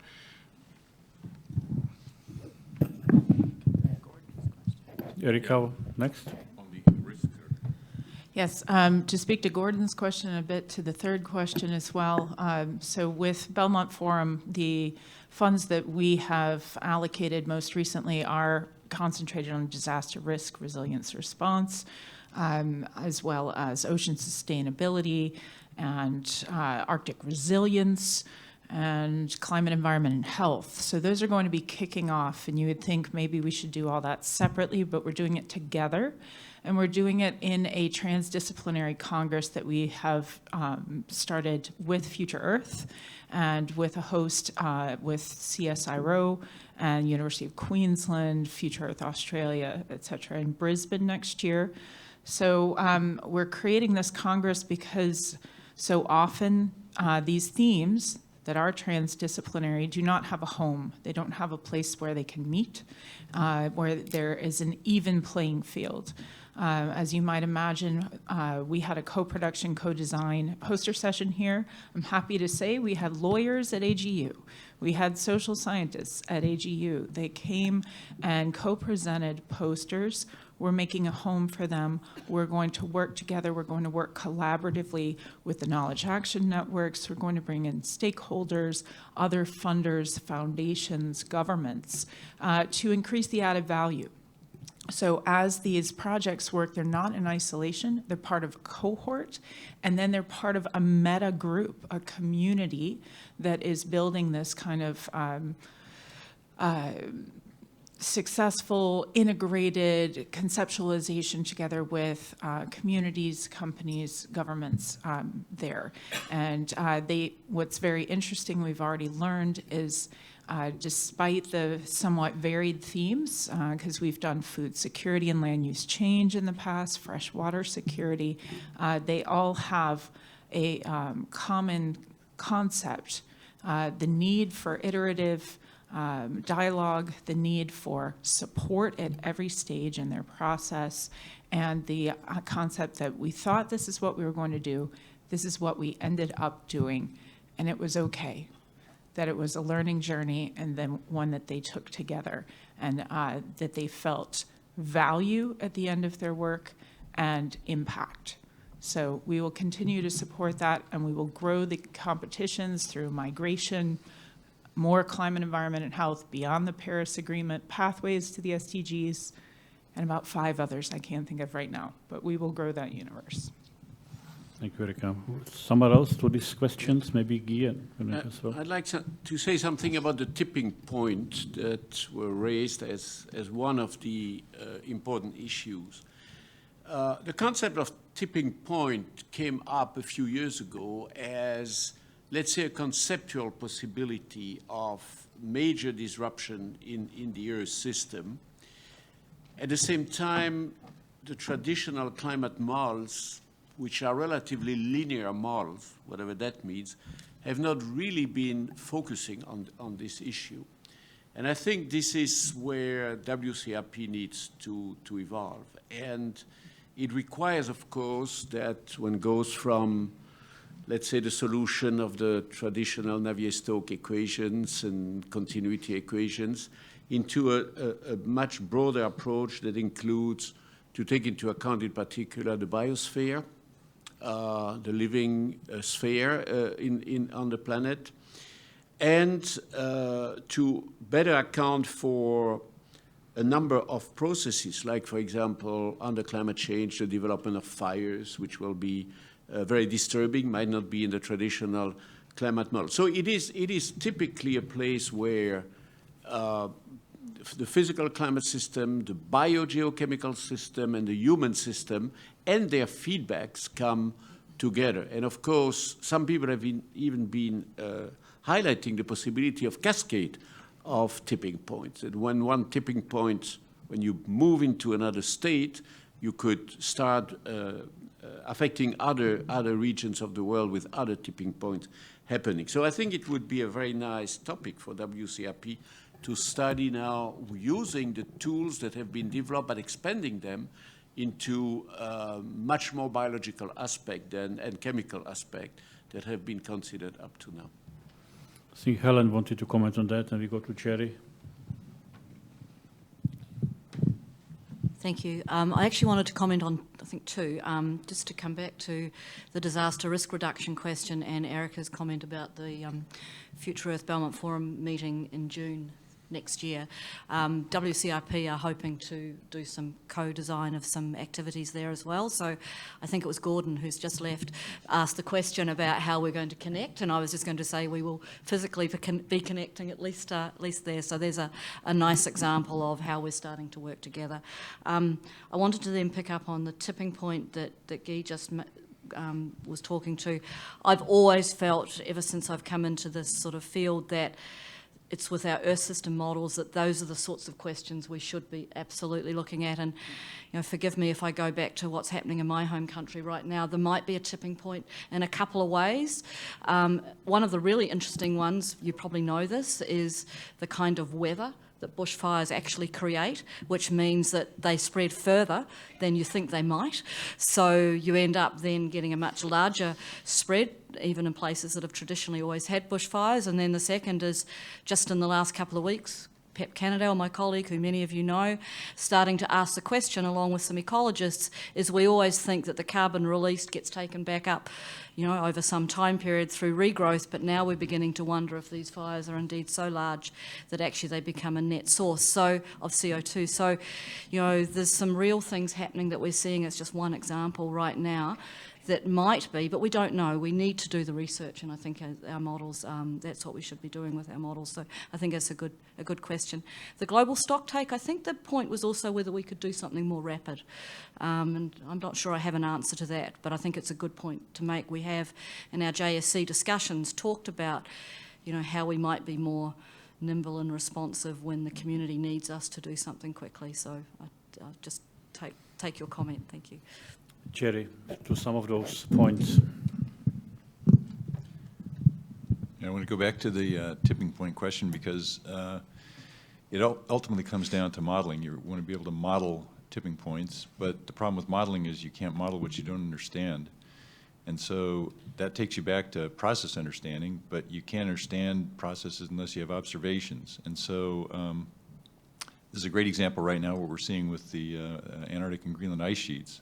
People that study these are seeing things that human beings have never witnessed before. So how do you make sense out of that? What kind of observations do you need to figure out what the processes are so you can put them in models to figure out what the tipping points are? So that's why I think a program like WCRP connects these communities. So you have to figure out what observations you need to understand the processes to put them in models. And so I think the tipping point question is one that's really interesting scientifically, and of course has a lot of really profound impacts for human societies. See, Eleanor wanted to comment as well. Great. I was just, the tipping point, that language is brilliantly emotional. And I think that what we're finding with our science is that there's not just a tipping point in the Earth system, but there's a tipping point in humanity's response to climate change, that the awareness of climate is now almost, well, you know, maybe I'm biased, but anyway, it seems to be accelerating and arriving at a point where it becomes politically expedient for politicians to say they're going to do something about it. So we might be reaching a tipping point in terms of humanity's response to it. I certainly find that with our scientists that we're feeling an acceleration of the need to come up with solutions rather than just doing the science. You know, that we want now to engage with the farming practices. We want to engage with issues about deforestation at a political level as well as a scientific level. The politics and the science it's getting into the heart of the scientists themselves. And I think that that's been a change over the last 5 to 10 years, that we don't just want to write papers and, you know, have our academic success in that way. We actually want solutions ourselves for real human reasons. And then you find that the people on the ground do too. And I think that's also a really important change that we've seen. Yeah. And it might help us sort of accelerate these conversations that we're being asked to do. Yeah. Thank you. Let me go back to, you want to comment on this one as well? Okay. Not to the tipping points, but just to the question on the collaborations between the Future Earth projects and WCRP, I think we should all keep in mind that a lot of collaborations are already happening. I think scientists work on these topics across the projects and out of WCRP. And I feel like in the science community, I don't know a lot of scientists who think that just belong to one community only. I think a lot of people have homes in different places. So I think there's a lot happening, and we can push this further by, I think, especially with the young generation, by these joint summer schools and by joint workshops and so on. A very important point indeed. Then let me go back to the room, because we have 5 more minutes, so I'll have one more round of questions and we close here. So, Jan. Yes, I wanted to come back to the town halls and the way they were presented. They were very much into the application of our research and also the technicalities of our research, but not enough emphasis was put on the need, what Jerry said, of building knowledge, because we can only interact with society or other sciences if we have the confidence of what we know about the climate system. And in the first town hall, clearly there were points identified where our knowledge about the Earth system was not sufficient, about physical, biological, or chemical processes were insufficient, to the point where the panel members said we cannot, in good conscience, advise geoengineering because we don't understand all the feedbacks and processes in the atmosphere. And I think WCRP will fail if it doesn't encourage and foster fundamental science on the climate system. Thank you. Thank you. There will be, I'm sure, in a minute. Yes, please, next question. We will take them all now in the last round. There's another. Sorry. First, I would like to thank you on the presentation. I think the decade you're announcing will be very exciting in terms for WCRP brokers. So I have a specific question coming back, it's a bit connected on the SDG framework, and rather to see what are the specific plans and really to demonstrate how fundamental science can really support to achieve the SDG framework. So for example, are there some specific pathways plan, for example, starting with fundamental science and going through, for example, regional applications, connecting with society, and really show and demonstrate through specific pathways how we can contribute with fundamental science to a sustainable future pathway. Thank you. Thank you. Victor? Yeah, I want to get back to one of the questions which Guy raised in his presentation. So it's about whether we want to study 3, 4, 5, or 7 degrees climate. And of course, when we did it before, we always go for RCP 8.5 versus 2.6. I think that was a standard CMIP 6 approach. But now kind of 8.5 become really not business as usual anymore, so we have much wider spread. So don't we waste the resources and we look in all of these degrees targets, or should we focus on 1 or 2? I just was curious, something like when we have a disintegration of ice sheets or some other issues. Right, so 3 questions. One was about the absolute openness and the focus on the fundamental processes. We have not know enough. There was one about how extreme, so to speak, we need to look into this type of 7+ degree, as we put it. And then in between, what do we really mean by supporting the Sustainable Development Framework concretely? So who wants to take it up? I see Guy first. Yeah, I'd like to say a word about the need to maintain a strong fundamental research activity. There is a kind of a general feeling or culture that says that, well, we know enough now about the science and so we can take action. And I think this is, of course we need to take action. Of course we need to start responding to the problem. But I don't think that in the long term, as more and more problems appear, that we will be successful to respond to the problem if we don't have a strong body of knowledge that is growing. And when we say body of knowledge, it's also an intellectual capacity, people who can address the problem in a way that makes sense, that is scientifically based, and of course that includes communication, two ways, discussion, co-production, all that.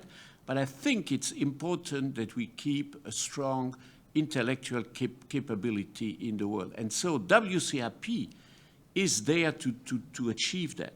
So I would really suggest that, or at least suggest to WCRP as it thinks about its implementation plan, to not just focus, as we are a bit a tendency to do too much, on the structure that needs to be achieved. We're not lawyers who are trying to establish here an organization with detailed structure. We are here to solve problems, scientific problems, and build knowledge. And so it seems to me that what would be important really is to develop, as Detlef has indicated, and also, several others, a number of projects that would respond to a number of questions.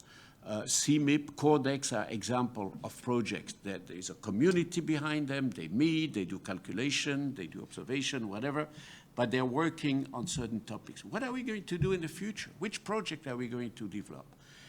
I think also that we need to talk about the methodology for WCRP. How are we going to use the knowledge, to develop the knowledge, and to communicate that knowledge? Are we going to do assessments? Are we going to do conferences? How are we going to go from what's done in the lab or in front of our computer into information that is communicatable and that can be communicated?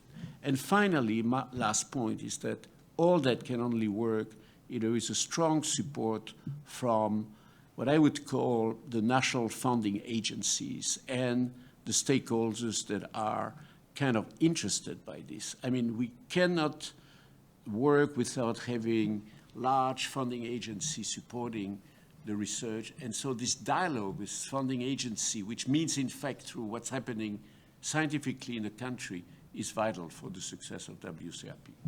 Thank you. Who else? Erika? So I might be misinterpreting this, but often I hear the word fundamental science, and I think what's really being said is disciplinary science. There's a lot of fundamental science that is co-developed, co-produced, Earth system, decision support, feedbacks, interactions. I completely agree, and we do support fundamental science of all kinds, disciplinary, interdisciplinary, systematic. And I think it's those critical intersections and pathways that really need to be explored to be able to address the 4 pillars that have been put forward. And I agree, we need to attract and be relevant to all agencies. No one's stepping away from disciplinary funding, but there's an increasing pressure to become relevant and responsive. We are making decisions and we are doing actions, whether we have perfect or complete knowledge, whether we have decision support tools or not. We can't just sit idly by and let a chain of tipping points happen. We have to be able to work collaboratively to support adaptation, mitigation, and other strategies relevant to the climate system and its immediate future. And so, let's see, I had just one more point. Not enough caffeine in the day, but I think, when I think of fundamental and applied, fundamental to me is a much broader category than sort of disciplinary physical system science, but really looking at the systematic interactions, moving towards a collaborative framework. I remember the point. One of our project awardees is Carolina Vera. She is the lead of the Climax program in Argentina, and she was also featured in Nature, which we thought was a huge step forward, to have Nature recognize transdisciplinary science in an issue. And her title was so simple. for those of us in the Belmont Forum, it was kind of like, of course. And it was, farmers changed the way I do science. And, you know, just that interaction, is she still a climate scientist? Absolutely. She's just approaching her science differently and leveraging all types of knowledge. And I love that word, knowledge, that academics can work together with people in other career paths and achieve some of these critical goals of WCRP. Thank you, Erika. We will have to close because there is a big session downstairs and they want us to close. We are overrunning. So I saw Jerry, you wanted to make a comment. If not, then... Just a quick word on scenarios. I think one of the success stories of WCRP is connecting communities. So the physical climate modeling community has been connected to the integrated assessment modeling community, which are the groups that produce the emission scenarios.